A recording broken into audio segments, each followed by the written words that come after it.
اب بابا فرید کون؟ بابا فرید کون؟ بابا فرید کی شان بس اتنی سمجھ لے، اگر اجازت دے تو عرض کروں؟ کتنے لوگ سننا نہیں چاہتے؟ میں یہ چاہتا تھا کہ ذرا آپ کا ذہن بھی حاضر ہے کہ نہیں ہے، پتہ چلا کہ دماغ کہیں اور ہے، گفتگو کہیں اور سنے. کتنے لوگ سننا چاہتے ہیں؟ ہاں ماشاءاللہ. اب یہ بابا فرید کون؟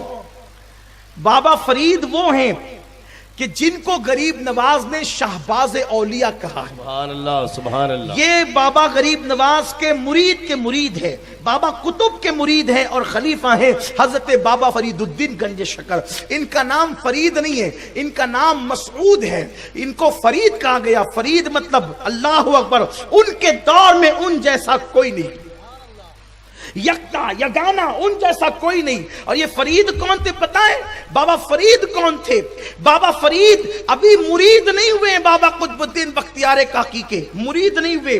مرید ہونے سے پہلے ماں نے ان کو ولایت کی وہ منزل چڑھائی، ماں نے ان کو ولایت کی اس منزل پر پہنچایا کہ جب بابا فرید الدین گنج شکر پیر ڈھونڈنے کے لیے نکلے، توجہ کریں، ماں نے کیسی عبادتیں کروائی، ماں نے کیسی ریاضتیں کروائی، ماں نے کیسے مجاہدات کروائے. بابا فرید الدین گنج شکر کو ماں کئی دن تک کے بھوکا رکھتی تھی اور کہتی تھی بیٹا جب انسان بھوکا ہوتا ہے تو اس کے پیٹ میں اللہ کا نور اترتا ہے، اس لیے بھوکے عبادت کرو. پیٹ بھر کے کھڑے ہو کر نماز پڑھنے والے سے افضل ہے کہ بھوکا پیٹ انسان بیٹھ کر نماز پڑھے. یہ صوفیاء کرام کی اصطلاح ہے. یعنی بھوکے پیٹ عبادت کس قدر قبول ہوتی ہے. میرے آقا علیہ السلام کے پیارے دیوانوں، اللہ اکبر، آپ اندازہ کریں تو بابا فرید کی امی جان یعنی صابر پاک کی نانی کس طریقے سے تربیت کرتی ہے کہ بابا فرید ابھی مرید نہیں ہوئے. بھئی ظاہر سی بات ہے، زیادہ تر کمالات کب نصیب ہوتے ہیں؟ مرید ہونے کے بعد نصیب ہوتے ہیں. لیکن بابا فرید ابھی پیر ڈھونڈنے کے لیے گئے تو پیر ڈھونڈتے ڈھونڈتے پتہ ہے کہاں پہنچے؟ بغداد شریف پہنچے. اور بغداد شریف میں اس لیے کہ وہ دن، وہ ان ایام میں بڑے بڑے علماء، بڑے بڑے پیر بغداد میں ہوا کرتے تھے. بغداد کے اندر جو ہے اللہ اکبر بڑے بڑے اولیاء کے ادوار گزرے ہیں. غوث پاک خود بغداد میں رہے ہیں، امام اعظم خود بغداد میں رہے ہیں، امام موسیٰ کاظم خود بغداد میں رہے ہیں، امام علی رضا کا زندگی کا اکثر حصہ بغداد میں گزرا. سیدنا میرے مرشد امام معروف کرخی جو ہے وہ بغداد میں رہے ہیں، سر سختی بغداد میں رہے ہیں، جنید بغدادی بغداد میں رہے ہیں، حضرت بشر حافظ بغداد میں رہے ہیں، ابو الحسین نوری بغداد میں رہے ہیں. یہ بغداد جو ہے عروس البلاد ہے، علماء اور اولیاء کا شہر ہے، مدینۃ العلماء مدینۃ الاولیاء بغداد معلی. تو حضرت بابا فرید الدین پیر ڈھونڈتے ڈھونڈتے بغداد شریف پہنچے. سوچا کہ زمانے کی بڑی خاک چھانی ہے، شہروں کی بڑی خاک چھانی ہے، چلو چل کر کے بغداد جاتے ہیں، وہاں دل کی مراد پوری ہو ہی جائے گی، دل کی تمنا پوری ہو ہی جائے گی. جس وقت بابا فرید خانقاہ میں پہنچے، اتفاق سے وہ دور تھا حضرت سیدنا شیخ شہاب الدین عمر سہروردی کا دور. یہ شیخ شہاب الدین عمر سہروردی کون ہے اب آپ جانتے ہیں؟ اگر ایک ایک کی سوانے پڑھنے لگے تو بہت عنوان سے پیچھے چلے جائیں گے، لیکن صرف اتنا بتاتا ہوں. شیخ شہاب الدین عمر سہروردی اس بزرگ کا نام ہے کہ غوث پاک نے فرمایا عراق میں شہاب الدین عمر سہروردی کے بعد اس جیسا کوئی بزرگ پیدا نہیں ہو سکتا. یہ غوث پاک کا فرمان ہے. شہاب الدین عمر سہروردی کے بعد اس جیسا کوئی بزرگ پیدا نہیں ہو سکتا. وہ ہے شیخ شہاب الدین عمر سہروردی. یہ حضور غوث پاک کے خلیفہ بھی ہے. بابا صاحب پہنچنے کے بعد مرید ہونے کے لیے تو شیخ شہاب الدین نے بابا صاحب کو دیکھا، فرید الدین گنج شکر کو دیکھا. دیکھنے کے بعد کہا کہ مہمان ہے، اس کے لیے کھانا لاؤ. بڑے بڑے علماء تھے، بڑے بڑے سہاں تھے، بڑے بڑے اولیاء تھے. سب جب کھانا آیا تو دسترخوان لگا، اور دسترخوان لگا تو شیخ شہاب الدین عمر سہروردی کی کنیز تھی، وہ ہاتھ دھلانے کے لیے آئی. ابھی بابا صاحب مرید نہیں ہوئے، ابھی بابا صاحب بالکل کڑیل جوان ہیں. اور جب وہ کنیز آئی ہاتھ دھلانے کے لیے تو بابا فرید نے ہاتھ دھونا شروع کیا.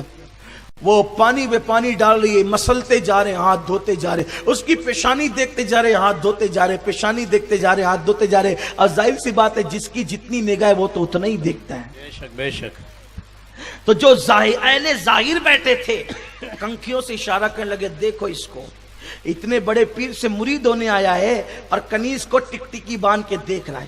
پہلا کام تو یہ کہ ٹکٹکی باندھ کے دیکھ رہا ہے، اور دوسرا کام یہ پانی ضائع کر رہا ہے. بھر گیا. وہ پورا تشت جو ہاتھ دھلنے کے لیے آیا تھا ختم ہو گیا، وہ سارا پانی جو ہاتھ دھلانے کے لیے آیا تھا۔ سب حیران ہو گئے۔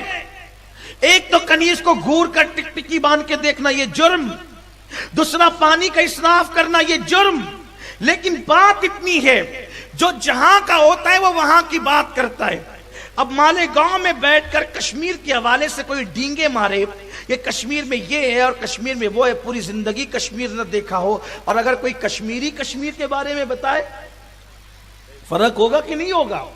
تو جو جہاں کا ہوتا ہے وہ وہاں کی بولتا ہے، اس لیے اگر کوئی کہاں کا ہو وہ وہاں کی بولے تو آپ اپنی بات کرے کہ میں وہاں کے بارے میں لا علم ہوں، یہ نہیں کہیں کہ تو غلط کہہ رہا ہے، اس لیے کہ تو یہاں کا ہے تو یہاں کی بات کرے گا، وہ وہاں کا ہے وہ وہاں کی بات کرے گا۔ تو اسی طریقے سے علم کے منصب ہوتے ہیں، ولایت کے منصب ہوتے ہیں، جو جہاں کا ہوتا ہے وہ وہاں کی بات کرتا ہے، جس میں جتنا ظرف ہوتا ہے وہ اتنی بات کرتا ہے، جس میں جتنی صلاحیت ہوتی ہے وہ اتنی بات کرتا ہے۔ تو بابا صاحب نے جب پانی ختم کر دیا اور مالیگاؤں کی زبان میں زیادہ پانی اڑا دیا تو لوگ حیران ہو گئے، ٹکٹکی باندھ کے دیکھنے لگے، اور بابا صاحب نے کھانا کھایا تو پورا دسترخوان کھانا کھاتے کھاتے جو ہے وہ دیکھتا رہا، اور کنکھیوں میں آنکھوں کے اندر بابا کی مذاق اڑائی گئی، لیکن شیخ شہاب الدین عمر سہروردی چپ تھے، خاموش تھے، آپ نے کچھ نہیں کہا۔ بابا صاحب مرید ہونے کے لیے چونکہ آئے تھے تو اس وقت پھر کسی نے ہمت کر کے کہا، او مسعود فرید یہ بتا کہ آخر تو نے کنیز کو اتنا ٹکٹکی باندھ کے کیوں دیکھا؟ کیا تجھے پتا نہیں کہ عورتوں کو نظر بھر کے نہیں دیکھا جا سکتا، اور تو نے پانی بھی ضائع کر دیا؟ بابا فرید فرماتے ہیں کہ سنو نفس کے پجاریوں، سنو کہ میری نظر جب اس کی پیشانی پر پڑی تو جیسے پیشانی پر پڑی لوح محفوظ میں اس کی تقدیر جو لکھی ہوئی تھی، اس کی پیشانی پر لکھی ہوئی تقدیر میں نے پڑھنا شروع کیا۔ اب میں اس کا چہرہ نہیں دیکھ رہا تھا، میں اس کی تقدیر پڑھ رہا تھا، اور اس کی تقدیر میں لکھا تھا کہ مرنے کے بعد یہ کنیز جہنم میں جائے گی۔ تو میرے دل میں خیال آیا کہ فرید جو ساری زندگی شیخ شہاب الدین عمر سہروردی کی خانقاہ میں لوگوں کی خدمت کرتی رہے، کیا خدمت کا یہی صلہ ملے گا کہ وہ جہنم میں جائے گی؟ تو میں تقدیر ادھر پڑھ رہا تھا، ادھر تقدیر دھل رہا تھا، اور اس کی تقدیر چمکا رہا تھا، اس وقت تک دھلتا رہا جب تک کہ اس کے جہنمی کی تحریر مٹ نہیں گئی، اس وقت تک میں دھلتا رہا حتیٰ کہ یہ جنتی قرار دے دی گئی ہے۔ اسی لیے تو اقبال کہتے ہیں نگاہ مرد مومن سے بدل جاتی ہے تقدیریں، اللہ اکبر، جو ہو ذوق یقین پیدا تو کٹ جاتی ہے زنجیریں، مرد مومن کی نگاہ یہ ہے۔ جب بابا فرید نے کہا نا کہ میں تقدیر دھل کر اس کو جنتی کر رہا تھا، تو شیخ شہاب الدین عمر سہروردی نے کہا مرید ہونے سے پہلے جس کا مرتبہ یہ ہو، مرید ہونے کے بعد مرتبہ کیا ہوگا؟ یہاں آپ کی گنجائش نہیں ہے، کوئی ہم سے بڑا پیر تلاش کر لو، سبحان اللہ سبحان اللہ، کوئی دوسرا تلاش کرو، کوئی دوسرا ڈھونڈو۔ پھر بابا فرید ڈھونڈتے ڈھونڈتے کہاں پہنچے؟ اللہ اکبر، وہی بغداد نے ان کو مایوس نہیں کیا۔ جب ڈھونڈنے لگے، بغداد کے خاک چھاننے لگے، شورا ہوا۔ قطب الدین اوشی نام کا ایک شخص بغداد میں وارد حال ہے۔ بابا صاحب نے سوچا سب کے یہاں گئے، چلو یہاں بھی چل، جب خریدنا ہی ہے تو 4 دکان تو ڈھونڈنا ہی پڑے گا۔ جب خرید نہیں ہے، آپ سے بھی کہتا ہوں،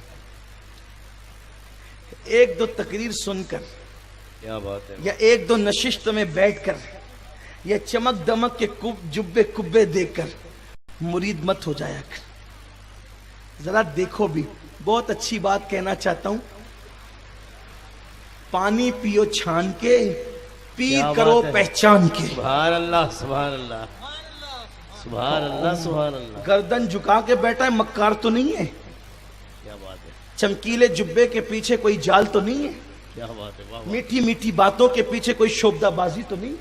کیونکہ پیر جتنا مضبوط ملے گا اتنی جلدی کنیکشن۔ بے شک بے شک، سبحان اللہ، جس کی نظر خود جیب پر ہو وہ تمہیں خدا تک کیا لے جائے گا۔ کیا بات ہے، واہ واہ واہ، یہ تھوڑی سی کڑوی ہوتی ہے تو تھوڑی بری لگتی ہے، لیکن آپ کی آخرت کے لیے اچھی، آپ کی آخرت کے لیے اچھی۔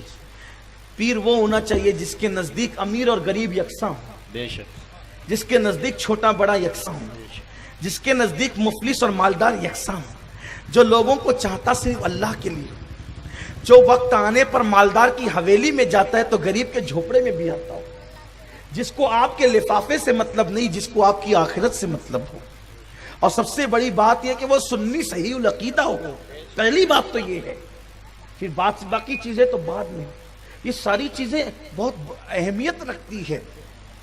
اور پھر ایک بار جب پیر بنا لو کسی کو تو پھر پارٹی بدلو مت بنو، یک گیر محکم بگیر، مذاق مت بناؤ، پیری مریدی کو مذاق مت بناؤ، مضبوط بنو، عقیدے میں مستحکم بنو، ایک در پکڑو، مضبوط پکڑو۔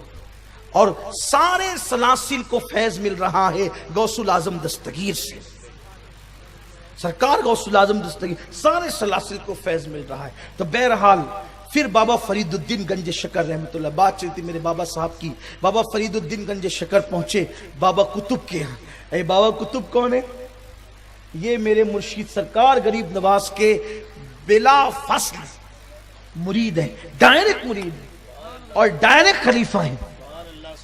اور بابا قطب کو حضرت غریب نواز اتنا چاہتے تھے، اتنا چاہتے تھے، اتنا چاہتے تھے کہ اجمیر مقدس سے ملنے کے لیے خود دلی جاتے تھے۔ سبحان اللہ، سبحان اللہ۔ حضرت قطب الدین تو بابا قطب ملے، بس پہلی نظر چار ہوئی، بابا قطب نے جان لیا ہیرا آ گیا ہے، اور انہوں نے بھی جان لیا میری منزل یہی ہے۔